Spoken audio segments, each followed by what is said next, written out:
Hello, quite a nasty beast of a cyclone barreling its way into the North Queensland coast. Batten down the hatches. This thing means business. It is working, and you see the area of cloud, that is it there, and you see the outer edges. It looks like a fairly well-defined storm. It's got some good exhaust or outflow. It's been drawing its fuel from the warm bath-like water. 30 degrees or better, now slowly working its way in, and of course this, the actual centre, moving in somewhere probably between Cape Melville and Cape Flattery, going into the later parts of the course of the day. That thing barrels its way in, strong winds easily gusting up to nearly 300 kilometres an hour before it eventually starts to weaken as it moves onshore.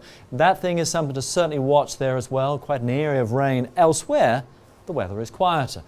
Fine down across the far south. But there it is, the winds in knots, 115, Category 5, top of the scale.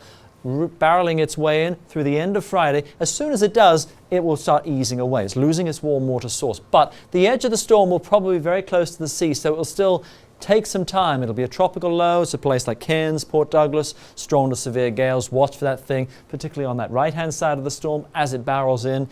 That is something you certainly need to bear in mind. And even into the early part of next week, it still will be providing a fair bit of tropical moisture, heavy downpours, the risk of flooding to those eastern parts of Queensland. How about things elsewhere? It is quieter, a few showers, maybe to Sydney, Melbourne. Lovely area of high pressure here. Looking good again for Perth. You'll be up to 31, even to the interior. Alice Springs, of course, all eyes go to the far north, to Queensland with Cairns bearing the brunt, and spots north of Cairns bearing the brunt from our troublemaker as it barrels in. It's probably going to be sitting what is the centre, somewhere west-northwest of Cairns. It will have weakened by the time we're into Saturday, but these things, they're like big turbines. You wind them up, you pull the plug, they take a bit of time to wind down, and there's all that moisture. So that'll be obviously the risk of some flooding into parts of Queensland, Hobart 18, but cooler for you down there. Let's run our way through the rest of the weekend and early next week.